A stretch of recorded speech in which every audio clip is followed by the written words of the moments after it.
لله المثل الأعلى عشان تفهم مدلول الكلمة رب. انظروا إلى الإنسان مع أبنائه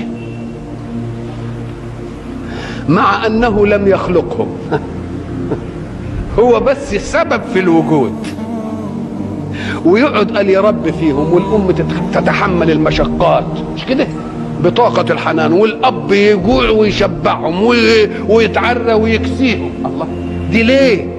عشان ايه؟ ده ما خلقوش. الله إذا كان الذي لم يخلق وهو سبب فقط بيعتني بمن يربي هذه العناية ويتعب هذا التعب، ويقذف الله في قلبه طاقة من الايه؟ من الحب ومن الحنان ومن العاطفة على قدر حاجة المربى. ولذلك لما سئلت العربية أي بنيك أحب إليك؟ قالت الصغير حتى يكبر، لأنه إيه؟ لسه فكر. شوف القدر، والمريض حتى، والغائب حتى يعود. يبقى إذا كان ذلك والأب والأم لم يخلقها، وإنما كان سببا فقط في وجودي، فأحباني هذا الحب وعطف علي هذا الإيه؟ العطف، وتعبا لأرتاح وشقيا لأسعد. ولذلك ربنا بيقول إيه بقى؟ يقول يا ابن آدم أنا لك محب فبحقي عليك كن لي محبا. يعني بيعاملك معاملة مين؟ عاملة المحب.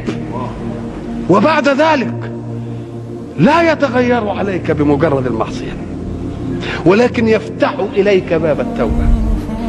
زي الابن زي الأب ما ابنه إيه؟ يقسو عليه كده، وبعدين يعني لما الواد كده يقول للواحد تعالى اصلحنا على الولا، هات الواد في ايدك كده واسترضاني ومش عارف ايه، او ربنا يقول الله افرح بتوبة عبده المؤمن من احدكم وقع على بعيره وقد اضله في فلاه. بعيره اللي هو له انفلت منه وشرد، وبعدين لقى البعير. ربنا يفرح بتوبة عبده ورجوعه الى ربه زي ليه؟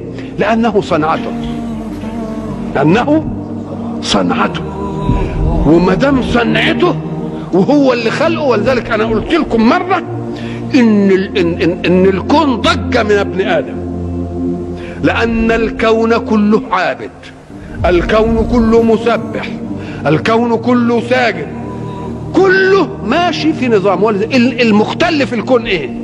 المختل في الكون المسائل التي لابن ادم اختيار فيها، والمسائل التي لا اختيار لابن آدم فيها ولا عمل له مستقيمة غاية الاستقامة.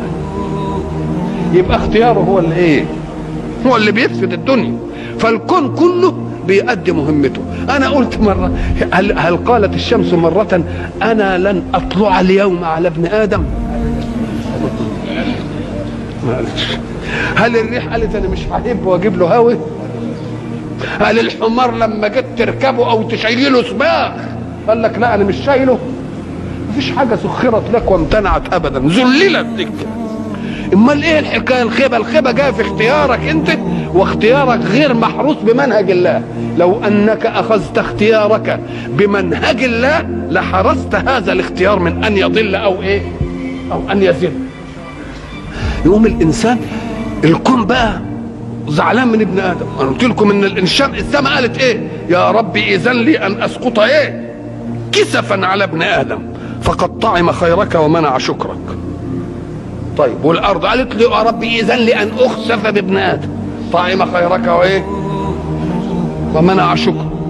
الجبال قالت له اسقط على ابن ادم فقد طعم خيرك ومنع شكرك. ماذا قال الرب؟ قال لو خلقتموه لرحمتموه.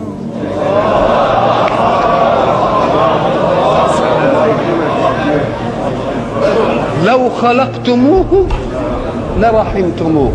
اتركوني وعبادي فإن تابوا إلي فأنا حبيبهم وإن لم يتوبوا فأنا طبيبهم.